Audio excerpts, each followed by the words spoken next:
What is the New Testament and how was it transmitted? Part 3 of a 4-part series. This is 10 on Religion.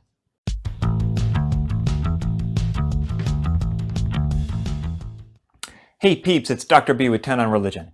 Many people say they believe in the Bible but don't know the history behind who wrote it or how it was formed. We're going to look at answering 3 questions in this 4-part series. First, what are these documents and who composed them? Second, how were they transmitted? And third, why these documents? How were they selected? The first 2 parts of this series on the development of the New Testament focused on the composition of the documents, specifically the letters, the Gospels, and a few of the other writings. This part will focus on the transmission of the text, and in the next episode, we'll talk about how these texts were selected for inclusion into the New Testament canon. Let's get started. There were Gospels written under the names of virtually all of the men and women associated with Jesus. Apocalypses ascribed to Peter, Paul, and James, Acts of Andrew, Peter, Paul, Thomas, John, and even Pilate, and letters purporting to come from a host of people mentioned in the New Testament. Most of these have vanished, but a few of them survive, mostly in fragments or in brief quotations by other writers. How were these texts transmitted? Nothing in the Gospels or Acts indicates that Jesus' followers could read, let alone write. In fact, there is an account in Acts 4:13 in which Peter and John are said to be unlettered, the ancient word for illiterate. The vast majority of people telling stories about Jesus were not writing them down or even reading them. For one thing, the vast majority of people in that time and place simply couldn't read, let alone write. The books that were of principal importance in early Christianity were, for the most part, read out loud by those who were able to read, so that the illiterate could hear, understand, and even in some cases, study them. We don't have the original of any early Christian text, either within or without the New Testament. The earliest surviving complete books of the New Testament date to around the 3rd century. For instance, the first reasonably complete copy we have of Galatians dates to about 200 CE, 150 years after Paul wrote the letter.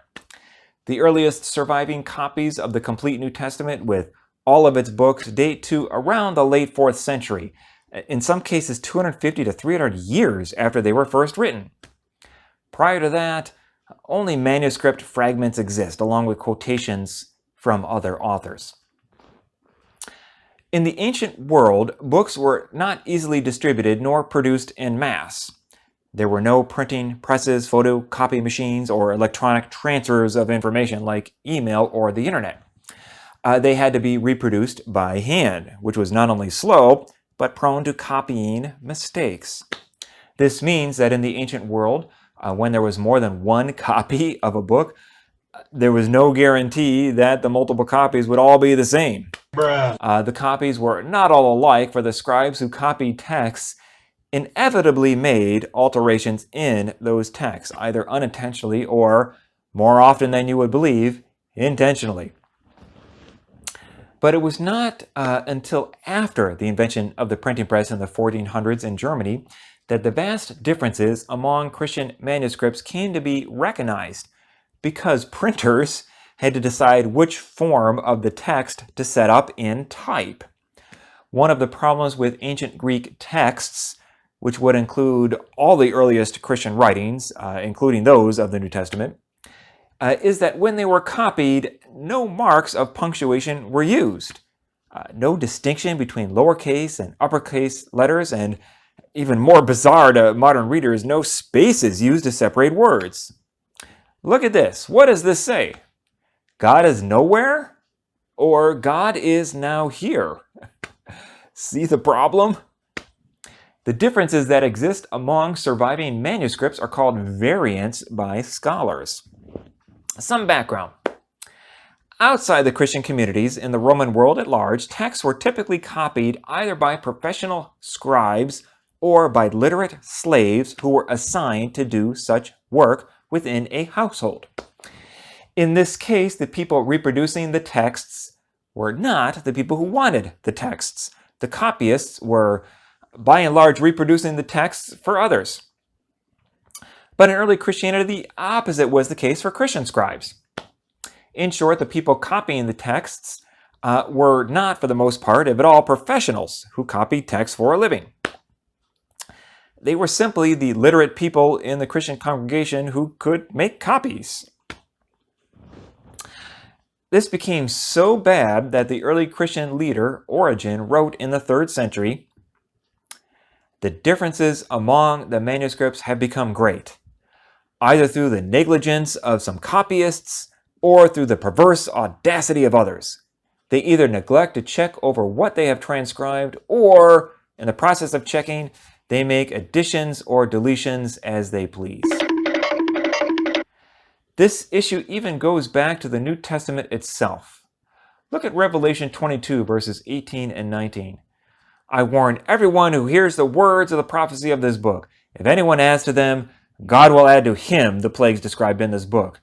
And if anyone takes away from the words of the book of this prophecy, God will take away his share in the tree of life and in the holy city, which are described in this book."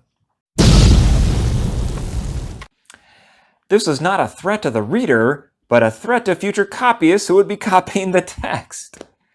Professional scribes used to copy Christian documents didn't start until around the early 300s. So anything copied earlier than that, well, yeah.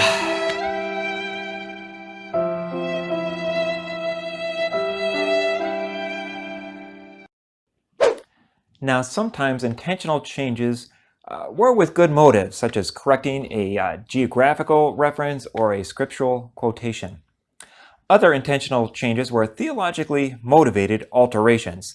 This happened whenever the scribes copying the texts were concerned to ensure that the text said what they wanted them to say because of theological disputes raging in the scribes' own day.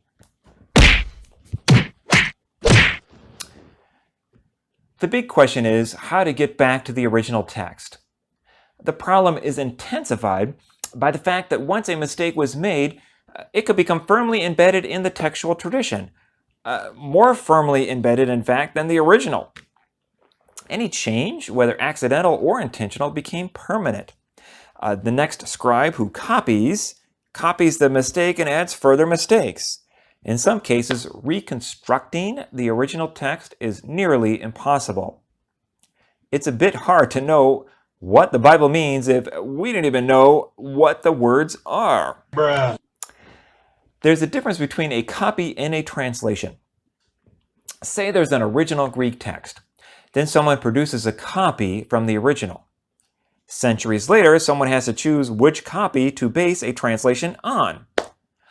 Look at the example of the Authorized Version, otherwise known as the King James Version because it was commissioned by King James I in England in 1604 and finished in 1611. Some English-speaking Christians swear by the King James Version because it was the most popular English translation for centuries. But the King James Version is filled with places in which the translator rendered a Greek text derived ultimately from Erasmus's edition from the early 1500s, and that was based on a single 12th century manuscript, which is one of the worst manuscripts that we now have available to us.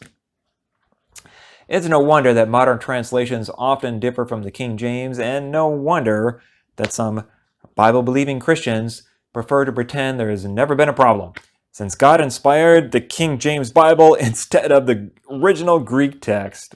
I am so confused.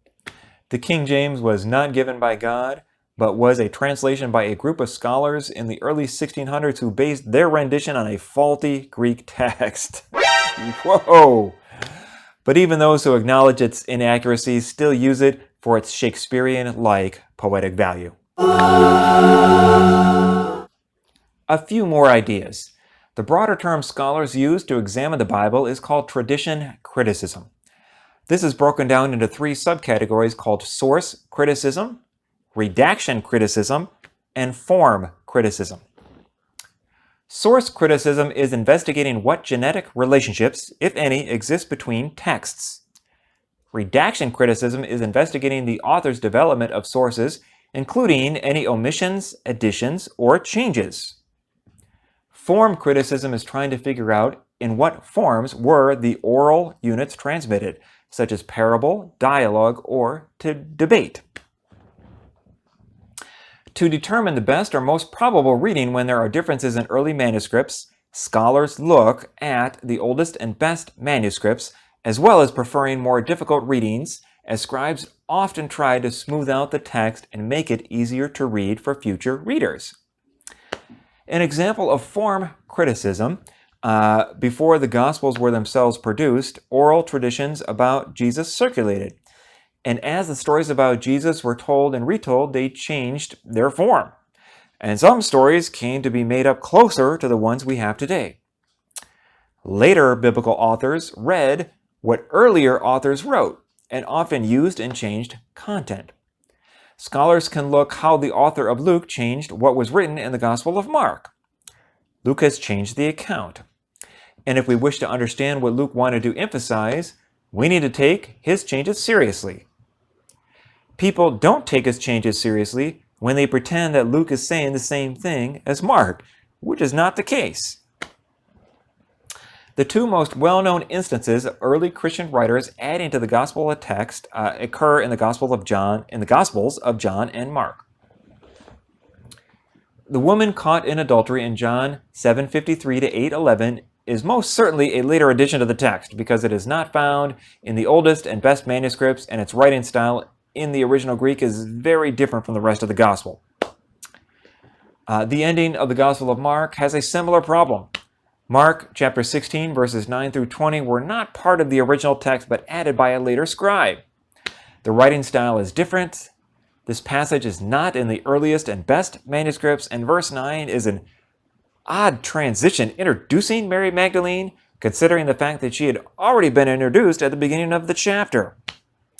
It's interesting to note that Mark was the earliest gospel written, yet it did not have a post-resurrection appearance of Jesus. Hey folks, textual criticism matters. Wait a minute! So to wrap this up, changes by scribes are based on changes in interpretation, but we do this all the time as well by interpreting texts differently. They change Scripture the way we all change Scripture every time we read it. For they were trying to understand what the authors wrote, while also trying to see how the words of the author's texts might have significance for them and how those words might help them make sense of their own situations and their own lives, just like us. So in the next and final episode of this series, we'll talk about how these texts were selected for inclusion into the New Testament. I hope this vlog has helped you better understand this topic. Until next time, stay curious. If you enjoyed this, please like this video and subscribe to the channel. This is 10 on Religion.